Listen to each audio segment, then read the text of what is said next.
I think this is one of the biggest misunderstandings about U.S. and China AI is that everybody thinks if we slow down, China won't, and they're going to win the race, and so we can't let authoritarian AI win, so we're going to have to run as fast as possible, and it's complete BS. Rapid advances in artificial intelligence are fueling visions of breathtaking economic growth and stunning scientific breakthroughs. But fears are also growing that the AI revolution will supercharge threats to humanity. Anthropic says its newest AI model, named Claude Mythos, is too powerful and dangerous to be released to public. Buffeted by hope and fear, the United States are competing to turn AI to their advantage and to prevent it from being used to their detriment. Who is winning the AI race? Does it even make sense to think of it as a race? And what are the prospects that China and the United States might cooperate to maximize the promise of AI and ward off its dangers? From the Council on Foreign Relations, welcome to the President's Inbox. I'm Jim Lindsay. Today I am being joined by Alvin Wang Graylin, Senior Fellow for Technology at the Asia Society, a Digital Fellow at the Stanford Institute for Human-Centered Artificial Intelligence, and Professor of AI Tech Policy at the University of Washington. Alvin, thank you very much for joining me. No, thanks for inviting me. Look forward to a fun chat. Well, I really want to pick your brains, Alvin, because you have spent some 35 years working in this space, working on AI, working on cybersecurity and related things. So you actually understand the technology at hand. And I thought maybe we could begin with something you wrote recently. And let me quote you. You said, "The United States needs to re-examine the race we think we're running, the game we think we're playing, and the strategy we've chosen. Because right now, the evidence suggests that our current strategy may be incomplete or over-concentrated on a single dimension of competition." Mm-hmm. Explain what you meant by that. Yeah, if you listen to most of the folks, whether in the Valley or in DC, there's a very overemphasis on scaling, on building more compute, on how many GPUs that we have, and the size of models, right? And this is based on an idea that came out of the Valley a few years ago called essentially the scaling laws. Is the bigger the models are, the smarter they get, and the more powerful they are. And that's been the case for probably, maybe 4 out of the last 7 years.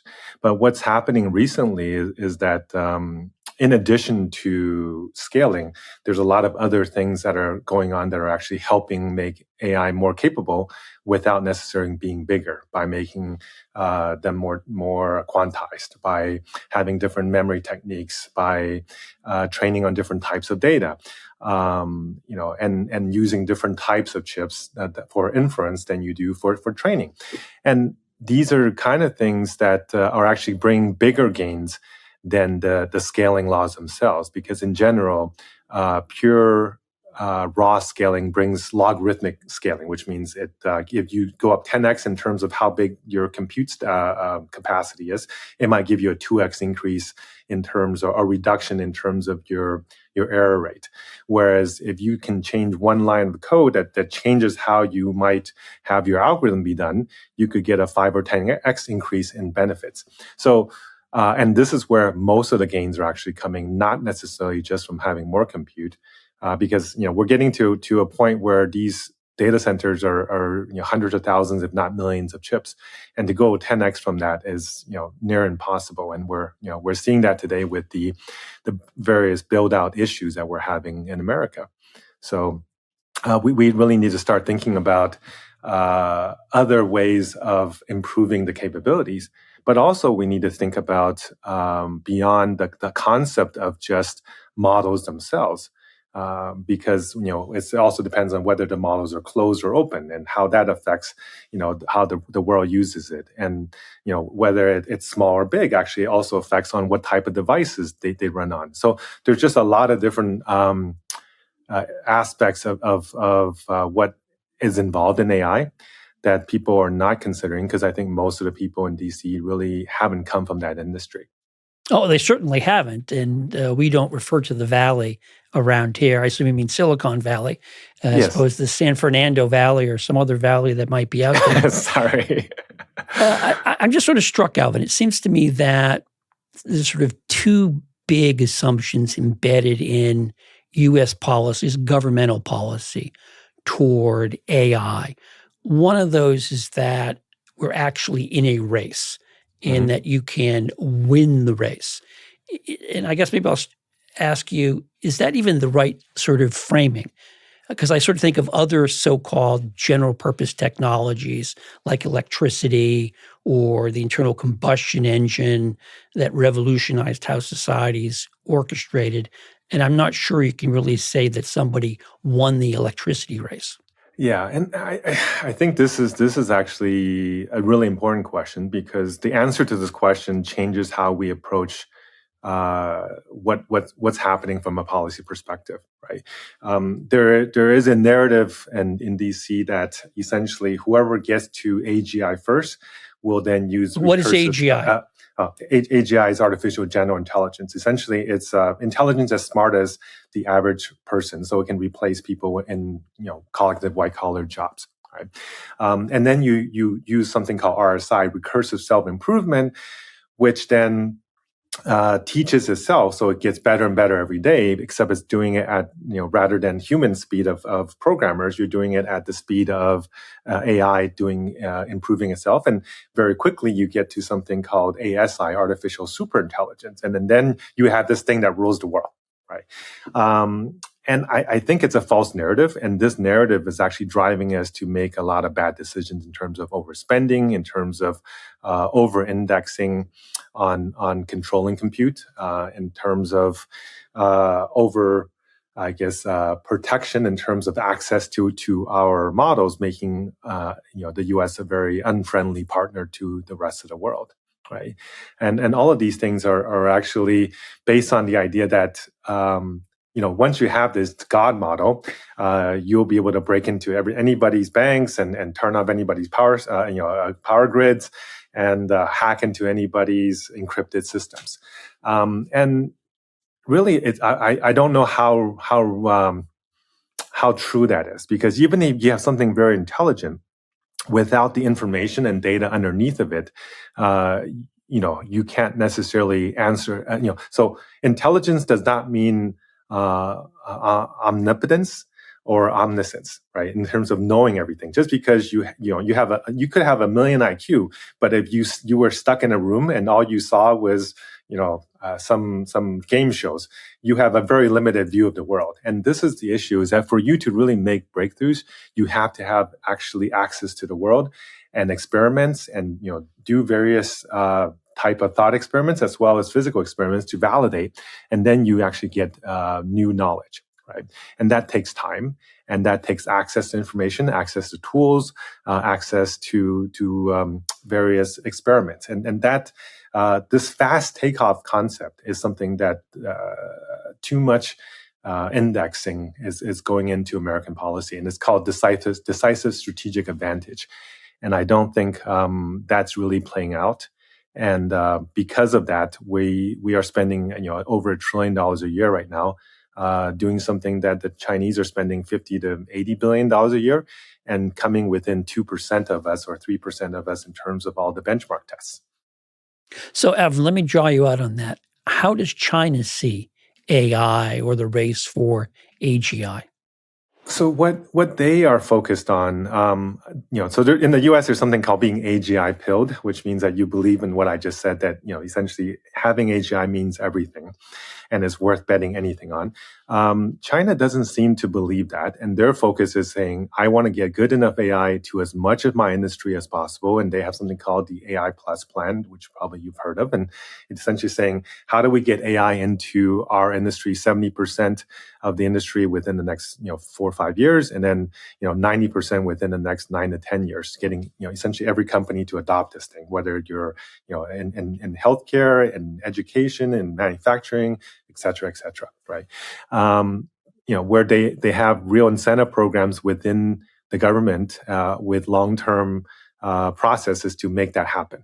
And that's their focus. There may be one or two labs in China that want to create AGI that have similar type of mindset as the US, but it is a minority. So I just want to make sure I'm following your argument, Alvin. In a sense, the Chinese view is don't let the perfect be the enemy of the good enough, that what you really want to do if you want to maximize the benefits of AI is to figure out how to get it out into society, into the workplace, into government, and be able to exploit the productivity gains that come from it, as opposed to winning some theoretical benchmark race as to who has the most powerful or fastest AI. Exactly. And I think this is the issue with the benchmark tests is, as you know, every week and maybe every 2 weeks, you have a new leader, right? And did it really matter for you to be in that lead for a week or two in a benchmark? It's almost meaningless, except you have to spend 10 times or maybe 100 times as much as the guy that came in and followed you a few weeks later or a few months later. So we're really betting the farm on something that may not really pay off. So how much of the Chinese approach to AI, Alvin, is driven by sort of the economic system in China versus being directed from the top down by the Chinese Communist Party? Yeah, so this is also, I think, a misnomer, because a lot of times you hear in the news is, Chinese model XYZ is now doing something, and you think that there is a master plan to say, okay, DeepSeek is now the national champion, and we're going to give them all the resources to do this. And the reality is that the Chinese government didn't even know or care about DeepSeek until they came out with DeepSeek V3 and actually R1 January of last year, right? They were just a little tiny lab that had 100 people in it, and they somehow made something that our billion-dollar or trillion-dollar companies here were creating and got to almost near equivalent levels. And here's the funny thing is, DeepSeek was as much a product of American policies, Trump and Biden policies, as they were Xi Jinping policies, but not from the perspective that you might think. Is that the reason that DeepSeek, which used to be a hedge fund high flyer, started to get into AI was because Xi Jinping said, okay, we're going to limit quantitative trading, which is kind of unfair to the retail investor. And so he bought this 1,000 GPU cluster and couldn't do anything with it. And he said, okay, I might as well get into AI because I heard AI is really good with these GPUs. And then the reason that he was able to get so many good AI scientists was because Americans wouldn't let the Chinese top students come to America, or made it very difficult. So he was able to recruit top talent that was graduating from Tsinghua and Beida universities, which became, his star students. It's essentially his entire team. None of them had actually ever went to school or worked in the U.S. Right, which is because of U.S. policies, and the reason that they actually had to make breakthroughs in terms of making it cheaper was because they couldn't buy the latest and best models or best GPUs from the U.S. So they had to buy nerfed GPUs that had limited capabilities, and so they had to make new algorithms that quantize these systems and make them mixture of experts, so they could make smaller models that piece together to make a big model. And so all these innovations were forced upon them because of U.S. policies. Necessity is the mother of invention, even when it comes to AI. Yeah. So, and my sense also in China, Alvin, correct me if I'm wrong, is that it is a very competitive space. A lot of companies have moved into AI. I mean, I was struck if you look at the automotive industry in China. There are a large number of companies. You have to assume that a fair number of them are not going to survive this sort of cutthroat environment. Same thing seems to be the case with AI. So everybody's looking to innovate because essentially it's innovate or die. Yeah, and on the robot side, there's 150 robotics companies, humanoid robotics companies in China right now. There's no way for that market to sustain that type of volume. We're talking, probably 50,000 units or 100,000 units being sold this year, divided across 100 companies. There's no way for that type of market to sustain that type of diversity of companies, right? And the same right now with AI models. There's probably about 10 or 12 near frontier AI models. There's probably a few dozen other smaller ones in China that are working on models. But here's something funny. Last week, one of the biggest food delivery companies in China came out with a frontier 1.6 trillion parameter model that tested within the top benchmarks around the world. A food delivery company. Right. I mean, it's Alibaba getting it's good, makes sense. ByteDance getting it makes sense. Tencent having a model makes sense. But for a food delivery company to come in with no notice and become almost instantly within the frontier of open source AI, that's really interesting and impressive. Any sense as to why a food delivery company decided that it wants to get into this crowded space, Alvin?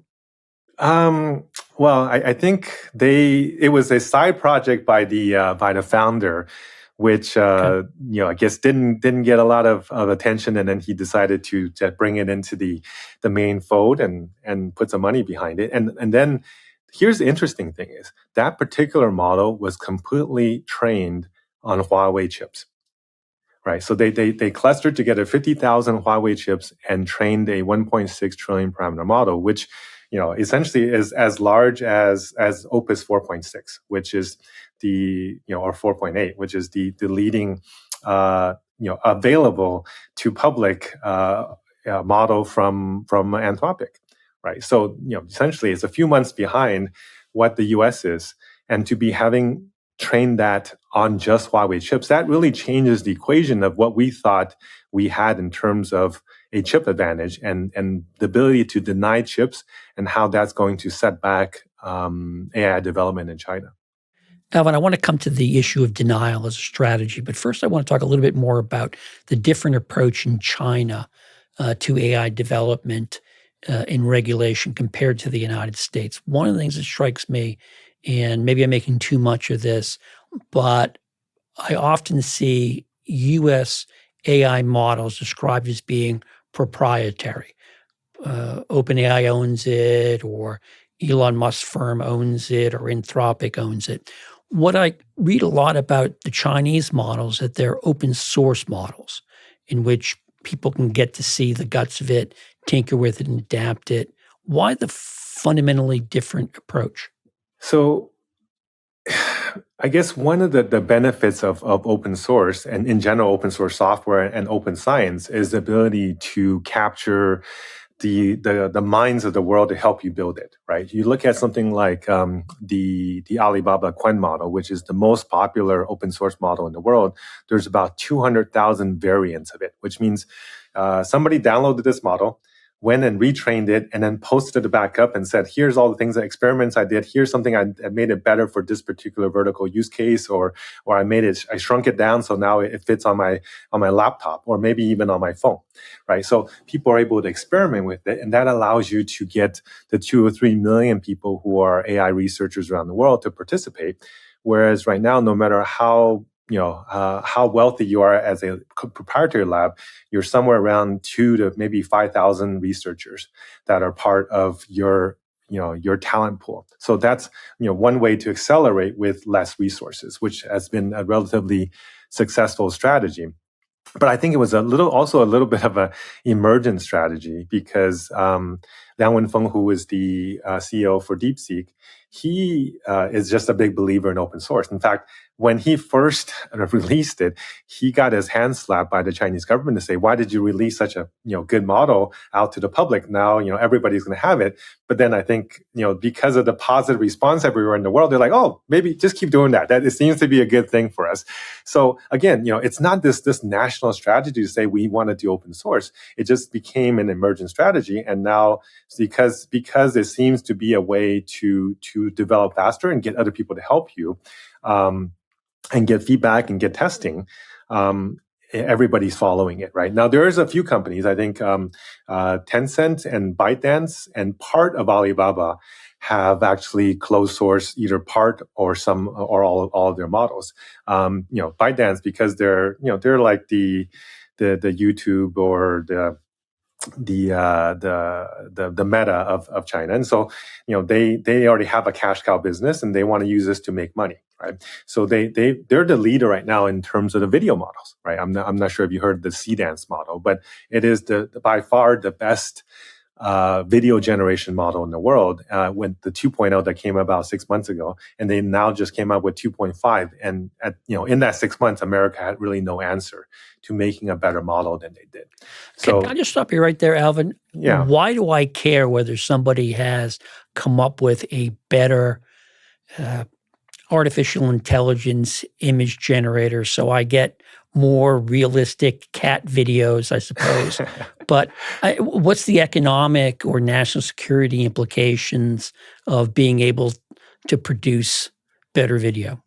Yeah. So, I mean, for them, they did it because they're one of the biggest, short format. They used to own TikTok before America bought it.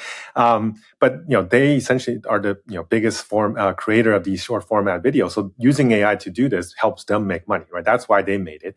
But I think from a national security or a soft power perspective, America used to be the generator of content of Hollywood, was one of the biggest exports, right? And of our ideas and our philosophies and American dream and so forth, and superheroes and so forth, right?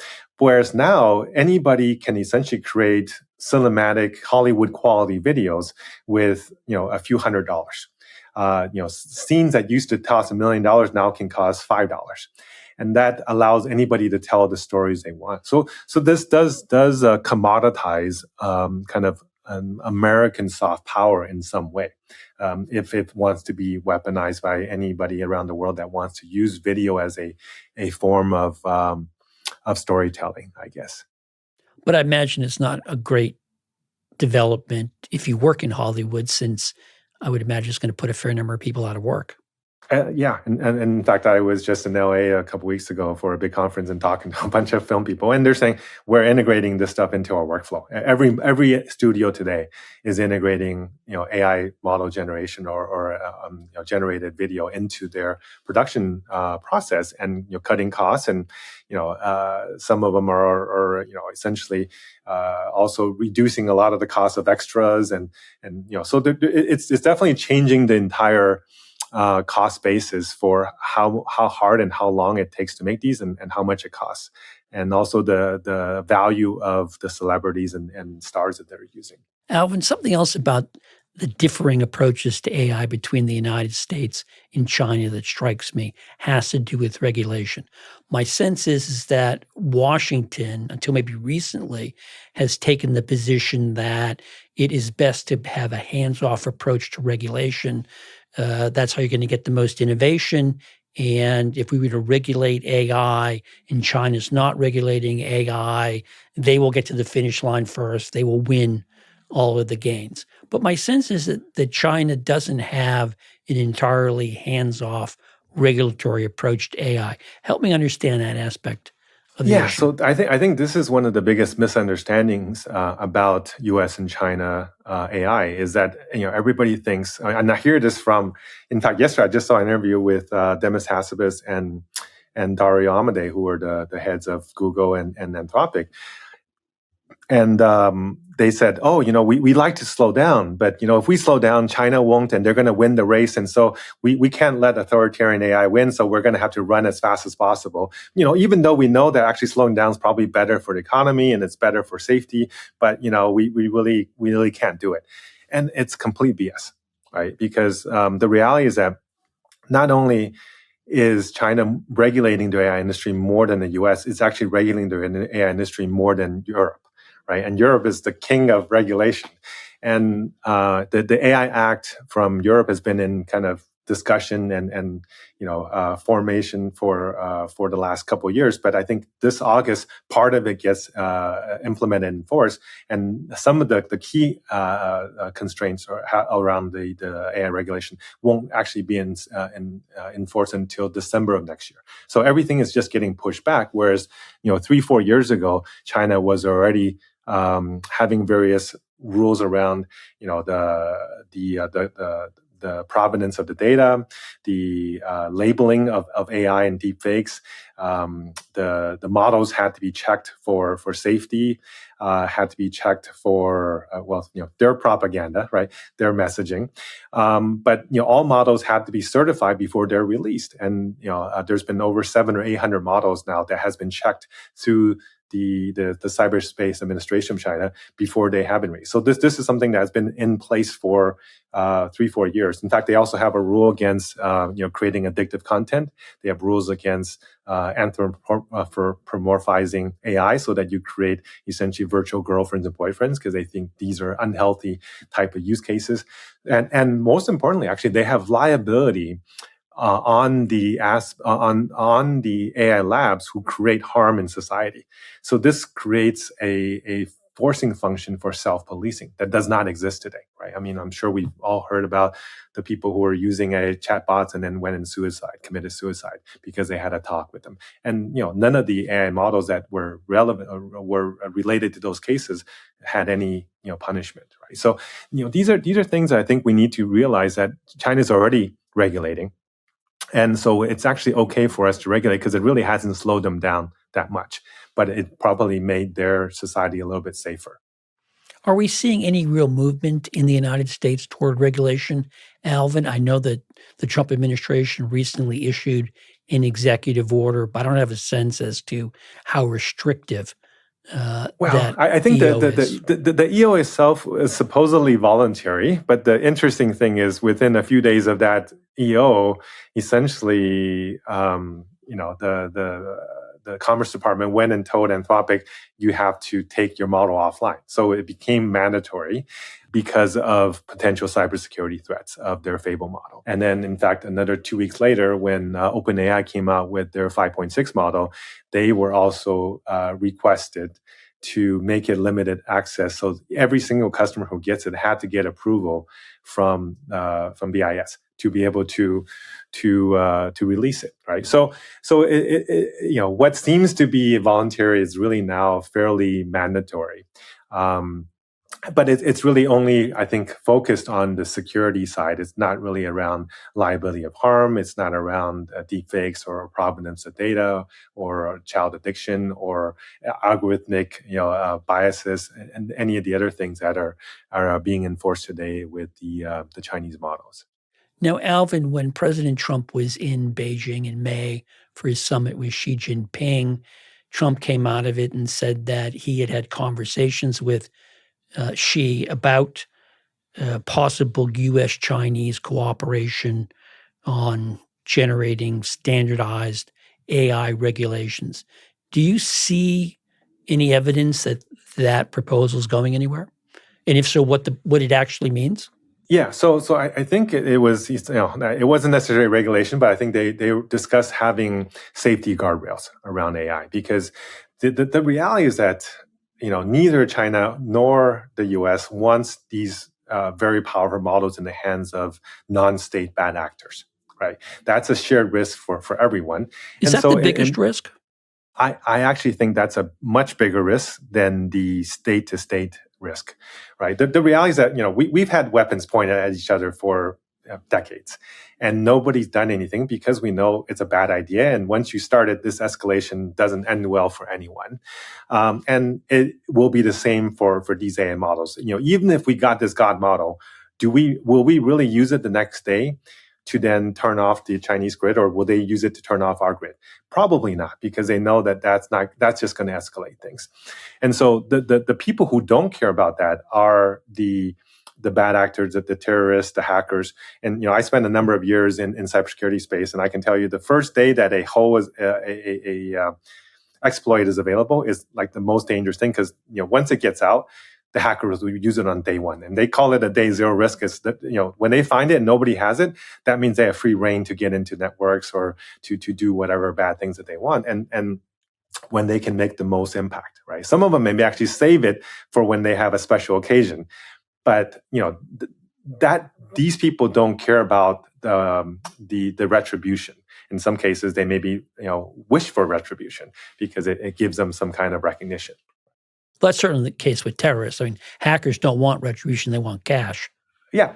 So, but there's different kinds of bad actors with different. Or cyber criminals, I guess, want cash. Yeah, and particularly like if you're working on chemical weapons or bioweapons, you will unleash it, and if it creates harm in the world, it creates instability in the world. You've been successful, right? And that's the job of, or the goal of a lot of these bad actors. So, sort of thinking about your diagnosis of the situation the United States finds itself in, Alvin, what is your policy prescription? I take it you're skeptical about the value of denial strategies. And not only that they may not work, they could be counterproductive because they simply spur others to innovate. Yeah. Well, I mean, and you lose even more control of the supply chain. This is exactly what's happened, because I actually worked in China for the last 20 years. I came back a couple of years ago, and I was there when the various sanctions against the Chinese against Huawei and all the different chips and all the EUV, DUV machines went in. And I can tell you the next day I was talking to my friends in the semiconductor space, and every one of them got calls from the government saying, "Hey, do you need some money? We can help you make your chips better. We can help bring customers for you." And and then they started getting regulations that forced the data centers to buy a portion of their chips that were domestic. So they were saying, nobody used to buy from me because my stuff was 3 or 5 years behind. But now, I have real customers that allows me to have a revenue stream to build better chips. And that's essentially every fence that we've erected taught them how to climb better, right? And made them innovate. And I Alvin, think is that the reason why the Chinese government didn't take President Trump up on his offer to buy, or I guess we would sell, I think it's H200 NVIDIA chips? Yeah. So I mean, there was a lot of kind of this debate in DC about, we're giving away the farm, we're letting them catch up. And then China said, you know what, you give it to us, but we don't want it, right? I mean, so this is actually a really good example of why we're running different races, right? You're only running a race if you're trying to get to the same endpoint. And if they wanted to get to AGI as fast as possible, if you give them a chip that was 5% faster, they would have bought it. And these things are probably twice as good in terms of performance than what Huawei is building today. And they decided not to buy them because they wanted to create a more indigenous market for their own their own chip vendors. And there's 4 or 5 companies there that are creating solutions in that space. And so if they can make their own company survive, it allows them to have technology independence. And to them, that's more valuable than being a month or 2 or 3 months faster to get to that benchmark advantage that is not durable. So if denial doesn't work, what is the strategy for the United States? What are the practical policy prescriptions the administration should be following? I think there's different types of strategy. The strategy about working on safety, I think, is a no-brainer because we both want this AI to be safer, right? There is a non-zero chance that something bad can come from it, and it becomes a Terminator scenario. But I actually think that's the lower probability issue. The one that we know there's 100% chance is hackers and terrorists using this for creating kind of instability in the world, and that we need to have essentially alert hotlines that on both sides will pick up, so we don't mistake attacks for state attacks when they're actually terrorist attacks. We need to share threats so that when we find holes in each other's banks and each other's state grids, that we tell each other. So that the bad actors don't get there before we fix them. We need to actually create signatures for viruses so that all of those, not just for design but for the synthesis, right? The danger is actually synthesizing these viruses, or proteins or molecules, which right now the machines that make them are all really coming from either China or America. And if we can lock those down and say, okay, don't make anything with these types of signatures, that makes the world safer, even if somebody can design it. And to be honest, you don't need the latest Anthropic models to make a super virus. In fact, you look at the AlphaFold, everybody thinks, AlphaFold, this like super big model. You know how big AlphaFold is? I have no idea. It's 93 million parameters. 93 million, not billion, not trillion. right? Million parameters. So this thing will run on my laptop today. And it was, it's been available for several years, right? So if people want to make this stuff, and they want to make special, proteins that are going to hurt people, the technology is out there, right? The thing that's actually missing is the signatures and the recipes that are now being made available to these private labs. So this Project Genesis, I don't know if you've heard or know much about it, but essentially we're opening up all the national lab data to Anthropic and to OpenAI and to Grok and to these companies who are not used to handling confidential or classified information. They're leaking their own code every month or so. So it's not necessarily a great idea to make that kind of data available, whether it's nuclear data or chemical data or bio data that is going to be made available to them because we're in this race condition. But those are the kind of data that would be very damaging if they got into the hands of bad actors. Right. So we really should be thinking about how can we centralize this data into a place where people know how to keep things secure. And I think at least the national labs have proven they've done that pretty well for decades. So why do we want to release it into private labs that have proven they can't do it? Right. But the other thing we need to do is outside of safety is actually, I think we should think about creating a CERN for AI model. And people have talked about this on and off for a while. But right now, because we have every lab duplicating efforts, we have essentially 100 labs around the world that are all trying to create the latest model and essentially all building things that are 2 or 3 or 4% better or worse than each other. But we're creating demand for chips, memory, energy, water, etc. That makes this 100-fold what the real demand could be if we made a CERN model where everybody just said, okay, let's pull together. In fact, if we just took the data centers that we have already today, it would be enough for us to build a very, very capable model, right? And then once that model is there, then you take this and you let the various labs create their custom use cases, whether it's for enterprise or for medicine or whatever. And they can still have a good business model without, creating the strain on the entire supply chain, right? It used to cost $10 to $12 billion to create 1 gigawatt of data centers. Right now, it costs about 45 to 50. And that happened in the last 2 to 3 years. Right. So it's costing more and more for us to make these data centers. The funny thing is the cost per token is coming down at the same intelligence level around 10 to 40x per year. So what you're selling is going down at a price of 40x per year, 10 to 40x, but the cost is going up about doubling every year. Right. This is a recipe for economic disaster. And that's the problem. One of the things that we are doing that I think from a policy perspective makes America vulnerable to the potential bursting of this economic bubble or this inflated AI bubble. And that's, even though it's people see it as an economic risk, I think it's as much of a geopolitical risk because if our economy goes down and we lose jobs and we have instability at home, this makes war a lot more likely, and it makes civil war also very likely. On that very sobering note, I'm going to close up the President's Inbox for this week. My guest has been Alvin Wang Graylin, Senior Fellow for Technology at the Asia Society, Digital Fellow at Stanford's Institute for Human-Centered Artificial Intelligence, and a Professor of AI and Technology at the University of Washington. Alvin, thank you very much for joining me. Thank you, Jim. That was a fun conversation. Look forward to see you again in person. Today's episode was produced by Justin Schuster with head of production Jeremy Sherlick, senior video producer Grace Raver, and director of podcasting Gabrielle Sierra. Our recording engineer was George Flores. Additional assistance was provided by Oscar Berry.